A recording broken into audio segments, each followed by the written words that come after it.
Hello everyone, my name is Julia Hartmann. I'm an art historian and curator based in Vienna, where I'm also stuck right now as we are writing March 2020 and we are witnessing a pandemic. So I also had to go home from my trip to New York, where I was part of Residency Unlimited and was supposed to give a talk in person today. But as this is not possible, we decided to record my talk. And so this is what you're gonna hear right now. Please bear with me. It's the first time that I'm recording anything. So I'm gonna share my keynote with you right now. And as you can see, my talk is about women's art and all-female group exhibitions in China. And I'm gonna tell you a little bit about how I started my research and what it also includes. And then of course, I'm gonna tell you about the historical background. And so the reason why I started this research into all-female group exhibitions in China is the realization that my own diploma thesis, which I finished in 2012, did not include any female artists. So it was only written about male art and male artists. And I didn't recognize this fact until after I started working on my PhD. It's a shame to acknowledge, but it also must be said that when I conducted my research, I relied on theory found in books on Western and Chinese art history and on a general status quo of contemporary Chinese art. So as a result, my research included neither gender-specific topics nor the presentation of works by female artists. I don't want to blame my shortcomings solely on the gaps in the established canon, but would rather like to point out that female artists in general have long been underrepresented in global art history and in China. And so the most recent case in point is the group exhibition Art and China after 1989, Theater of the World, that was opened in October 2017 at the Guggenheim in New York. The exhibition was praised for its overview of art production in China after the pivotal year of 1989. It failed, however, to include gender issues and women artists equally within the realms of a holistic representation.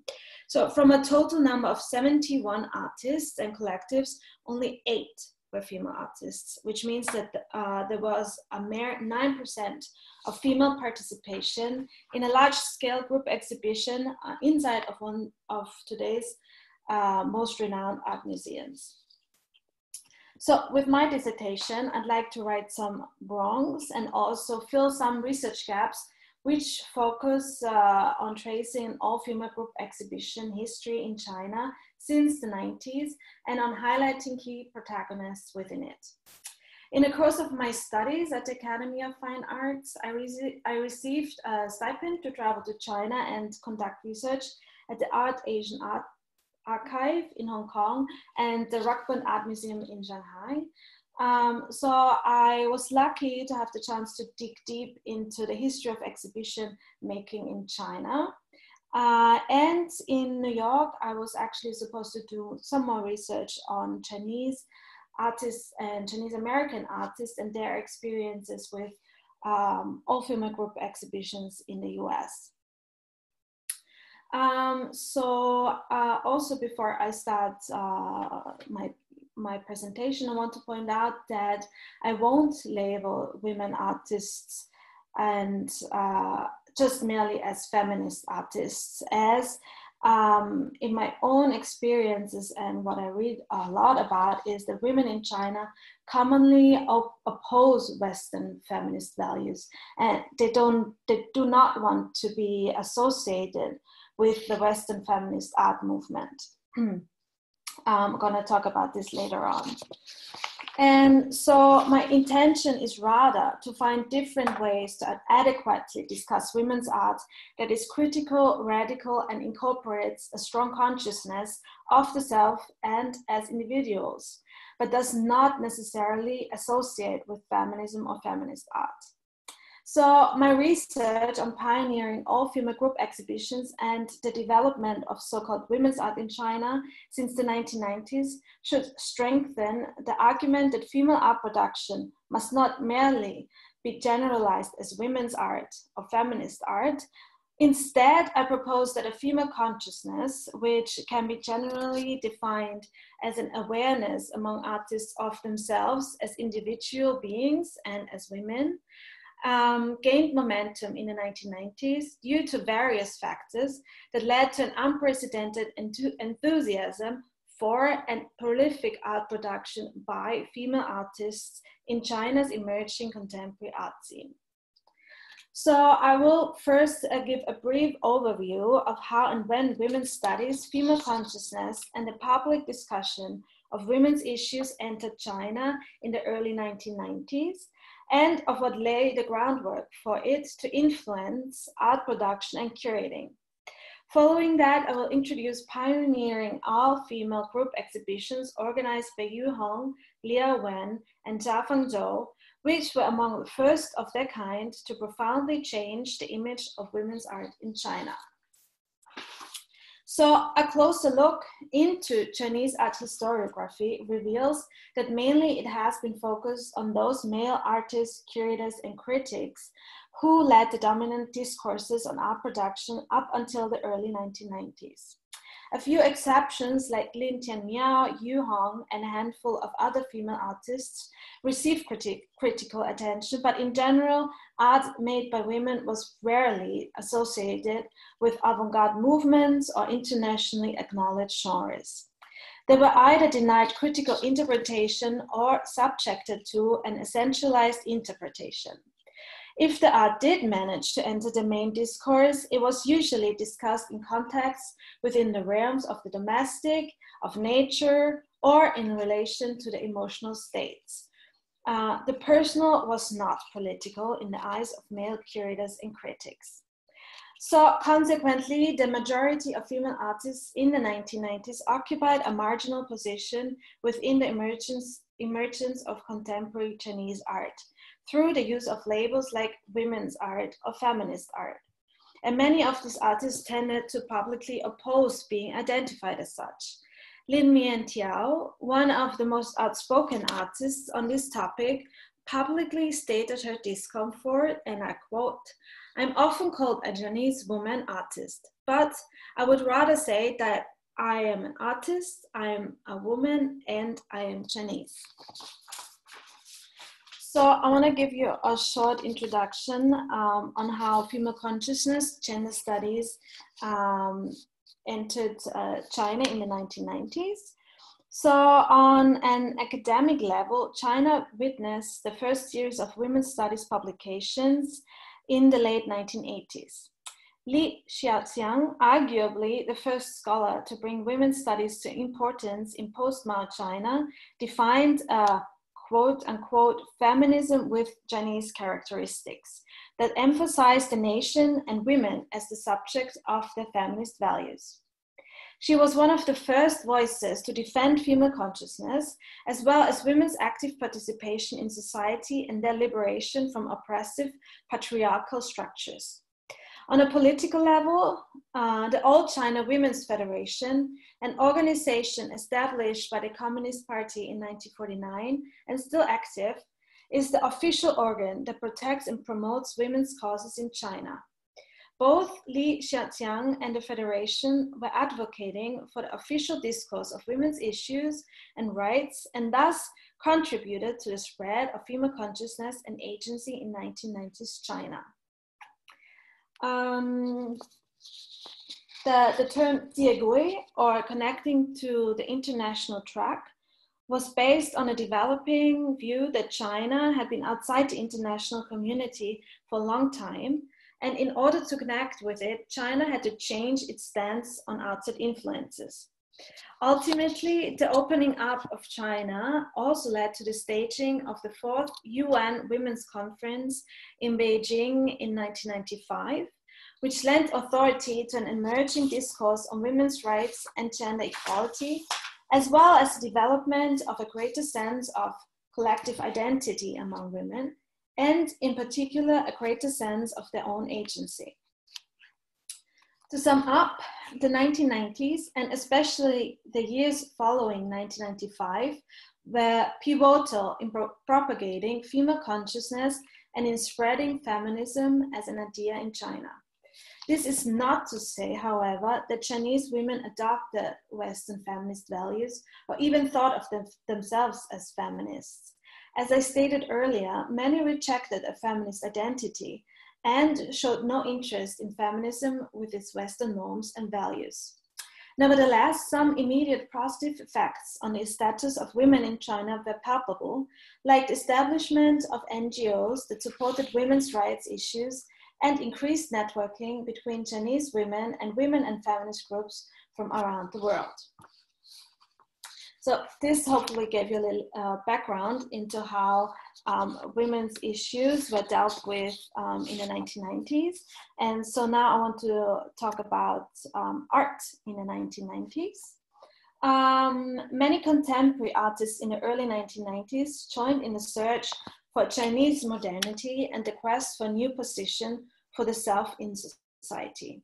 Thus, subjectivity, self-consciousness, research into one's unconscious, and the expression of individuality were major new focal points for artists within the emerging art scene.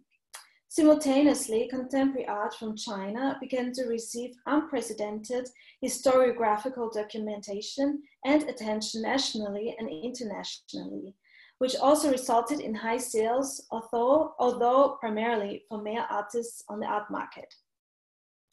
Art produced by women, or what was generally designated as women's art, or nu xing yishu, on the other hand, slowly started to gain visibility in the early 1990s, steadily establishing itself following the year 1995, partly due to the ideas and sense of confidence that evolved out of the 4th UN Women's Conference. Xu Hong, the first female art critic to write about the awakening of a female consciousness within Chinese visual art, stated in 1995, quote, "After 1989, individual experimentation began to emerge in Chinese art, bringing to an end the relentless collectivist symbolism of previous years. Women's consciousness began to emerge, and women began to explore their own experience and find an appropriate form of expression." Quote, end quote. Nevertheless, into the later 1990s, the representation of works by female artists remained limited and was still subjected to a male-led discourse and the male gaze, which viewed women's art mainly from an essentialist perspective. In my own view, this partly stemmed from a lack of vocabulary, knowledge, insight, and maybe even interest by male critics and curators in the art practice by women, as well as, importantly, from a lack of female critics and curators. The artist's gender was usually the sole defining feature through which to access and understand women's art practices. Women's art was never sincerely viewed as tackling political, philosophical, or critical issues, and women artists were not taken seriously when talking about the true emotional states and individual experience. And I just want to show you 3 works that were produced by women artists in the 1990s. And in my view, they're totally opposite of what male curators and critics thought about women's art at that time. So Gao Minglu, a curator of many seminal exhibitions and on contemporary Chinese art in the 1990s, stated, quote, "The central issues of Chinese women's art are primarily those of housing, living quarters, marriage, children, and the harmonious cohabitation of couples. Issues that arose in the face of the emergence of urban middle class and the stresses triggered by this social transition. This perspective confirms the overall stance by men on the art made by women when women finally gained recognition in the 1990s. It was a natural consequence for the male curator that women artists favor domestic material with which they can effectively demonstrate an individual woman's emotions and interests. And I hope you saw my intention of showing artworks that don't do what these male curators thought of women's art. So now I want to talk more about all-female group exhibitions and its history in China. As previously mentioned, many artists were more conscious of themselves and individuality in early 1990s China. Arising from this overall sentiment and the widespread emergence of a female consciousness, female artists, critics, and curators took the initiative and found the courage to express themselves differently from their male peers. They started to create their own language, to voice their own agendas, and to actively distinguish their artistic practices from those of the male colleagues. And just on a side note, why I'm showing this nude painting exhibition, this is not what I mean with all-female group exhibitions. It's just, it's actually a really important exhibition from 8080, where also Yu Hong, female artist, took part. And she's a painter who graduated from the Central Academy of Fine Arts at the end of the 1980s. After she was included as the only female artist in this nude painting exhibition at the Shanghai Art Museum.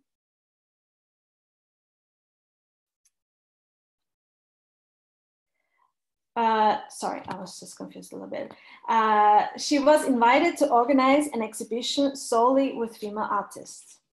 The organizers of the nude exhibition understood the potential of the female subject as a guarantee for success for future shows. Subsequently, Yu Hong invited 7 of her fellow graduate students and mounted an exhibition titled The World of Women Painters, which opened at CAFA in May 1990, sorry. At a time when professional curators did not really exist and exhibition spaces were scarce, the organization of group exhibitions could be a difficult endeavor. Nevertheless, Yu Hong managed to present one of the first all-female group exhibitions inside China, which was a crucial and unique experience for both her and her female colleagues. She related to me in one of our talks, quote, "After 1989, there was no cultural and exhibition activity in China. Many artists chose to leave, and the ones who stayed wanted to continue with what they were supposed to do. So that's why our all-female exhibition was so important. It was really unusual for women to gather and organize something, especially an exhibition by just female artists. All of a sudden they realized that female painters are good painters too." Unquote. This exhibition, The World of Women Painters, was held in successive versions in 1995 and in 2000, thanks to the initiative and collective efforts of female artists themselves. They could not rely solely on institutional support in order to be shown publicly. Research into the exhibition history of 1990s China has thus far proven that prior to 1995, only a handful of all-female exhibitions were organized, and that in 1995, the year of the 4th UN Women's Conference, 7 women-only shows were curated. The list goes on thereafter.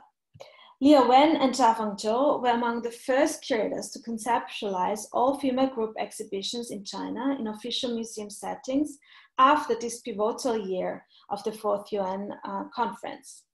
Theirs are the first exhibition to clearly externalize a focus on gender and present a concept that was meant to highlight art by women.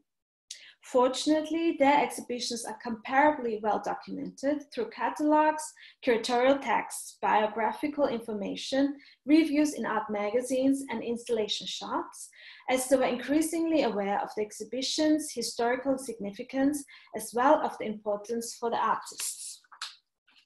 And in my view, however, Liao Wen and Zhao Zhou differ in their curatorial approaches and ideological incentives.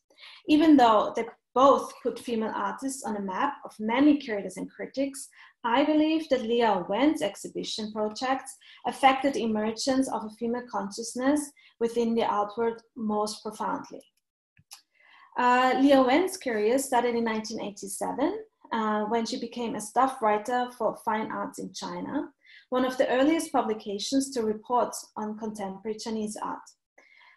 As she was witnessing firsthand the excitement of the early 1990s and was able to visit seminal group exhibitions herself, she developed a sensibility for detecting emerging new trends and artists.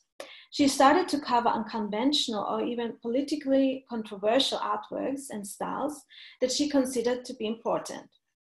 She recognized that pieces by young female painters of her own generation who self-confidently portrayed themselves and their surroundings were dramatically different from works by women artists who preceded them, who traditionally painted images of flowers, birds, and plants in the chamber painting style, which reflected the idealized, sheltered life of women in dynastic China. Seeing the need to bring attention to this new development within the Chinese contemporary art scene, Liao Wen curated the exhibition titled Women's Approach to Chinese Contemporary Art, which debuted at the Beijing Art Museum in 1995. The show included all paintings, sculptures, and conceptual and installation works by 13 female artists who expressed individual feelings directly corresponding to life-related experiences of being a woman, a mother, a sexual being, an artist, or a Chinese citizen. Individuality, the expression of their own personal perspectives, and a female consciousness had entered their works, which in this exhibition was conceptualized by Liao Wen for the first time within contemporary Chinese art. I'm going to show you a couple of works that were included in the exhibition. So, Women's Approach to Chinese Contemporary Art is thus the first exhibition in China to recognize and highlight the presence of the female artist and to question the influence of China on artistic creation. The influence of gender on artistic creation. In contrast to previous exhibitions, this was the first attempt to systematically conceptualize an exhibition with solely female artists, many of whom developed something that Liao Wen termed the women's approach or women's method, which was a unique kind of artistic language that was in opposition to the established canon. In the introductory text, for the Women's Approach exhibition, Liao Wen stated that even though women's art in China had not formed its own language at the time of the exhibition's creation, the artists had already incorporated a distinct and unprecedented style. In the following years, Liao Wen continued to work on tracing common characteristics and differences between women artists, which consequently led to more group exhibitions, catalog essays, and books on the topic of women's art in China. And she also introduced works by feminist artists from the West to the Chinese public. It was crucial to Liao Wen to allow deep and detailed observations of some new phenomena in contemporary art, and thus she followed up on her first show and mounted Women and Flower in Beijing in 1997. This exhibition was a sequel to the Women's Approach exhibition, and it included 5 artists who had participated in a previous one, thus allowing viewers to examine the development of the oeuvres. Moreover, by focusing on the subject of flowers, which is common metaphor for women, these artists could be understood as exploring the individual perceptions of being women as sexual beings in the contemporary world. So now I want to present you another large-scale group exhibition.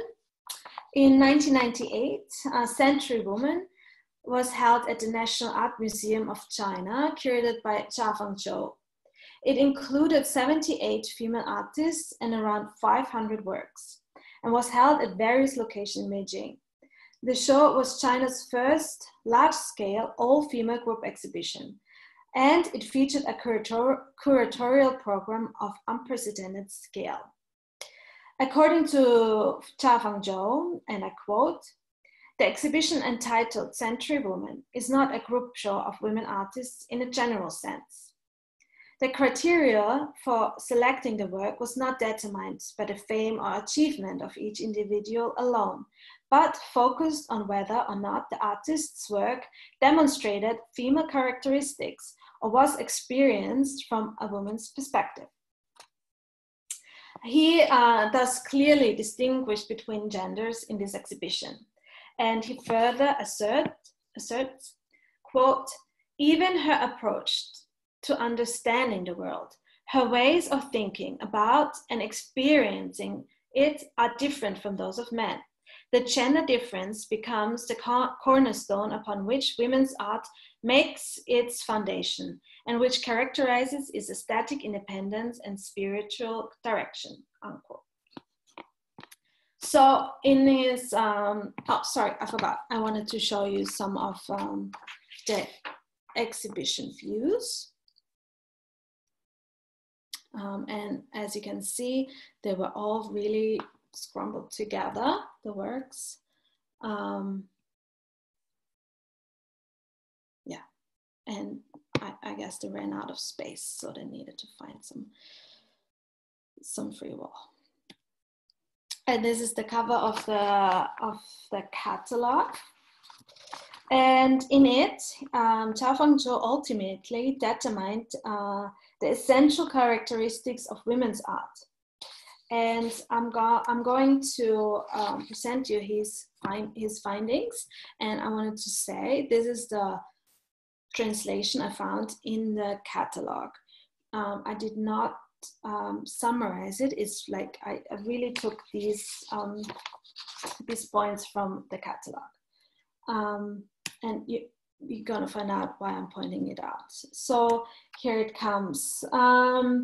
He characterized women's art as, "They don't care anything about things outside of themselves, things not related to the personal emotional life, paying more attention to intrinsic inspiration from personal experience and instinct. Second, they very rarely use rational angles of analysis to involve a subject matter and grasp a theme, but rather emphasize the emotional characteristics of the artwork and emphasize the importance of direct feeling, enabling base physical senses to emerge. Their creative works are more like childish illusions, like stealing things as one pleases, expressive in unreasonable blurred appearance. They are not interested in politics, history, philosophy, but express a special concern for nature, life, humanity, and the question of existence. So much so that a dull, ordinary life is paid close attention to petty and ordinary things much more than seeking the sublime. They're generally uninterested in a man's world. They never depict the male body as object. The methods of discourse are developed from the traditional handicrafts like stitching, weaving, and embroidery, and turn it into a specific phenomenon in women's art as a whole. The materials are often chosen from daily life and a sense of propinquity. Material selected for art installations express distinct female characteristics like needles, thread, cotton, silk, gauze, and various types of fiber and light material. So to conclude, and this is my own conclusion, and I'm not saying that this phenomena of characteristics of women's art is just relates to China. I'm just like pointing out what happened in China. I'm sure that these characteristics are also often developed in art, in discourses all over the world. So to conclude, the juxtaposition of works by these two curators Liao Wen and Xiaofang Zhou, exemplifies how the incentives and reasons for mounting all-female group exhibitions differed in respect to crucially determining motives. Even though both offered unprecedented chances for women artists to utter their perspectives and move from a marginalized position to a more visible one, they clearly had differing perspectives on what constituted women's art. Century Woman was without a doubt a crucial experience in accelerating the careers of many female artists, a lot of whom are still well known today. What is more problematic, in my view, is how Xiaofang Zhou and his male colleagues defined women's art as a category that merely perpetuated stereotypical and essentializing views on art produced by women. On the contrary, Liao Wen's approach to curating all-female group exhibitions was not merely to group women's art together, but rather to highlight an emerging female consciousness within society and within art production. She gave voice to a new kind of artistic language that was specifically related to the understanding of the individual female body, of reproduction, personal experience and emotions, and to a free use of form and materials.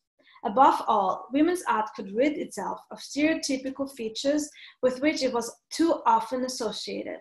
She emphasized that there was a female language and style developing that needed to be regarded, judged, and critiqued on its own terms.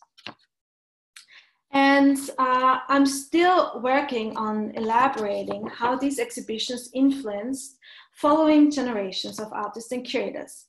For now, it can be concluded that even though we are still a long way from representing and treating contemporary artworks equally, and from shaking off biased and oversimplified ways of interpreting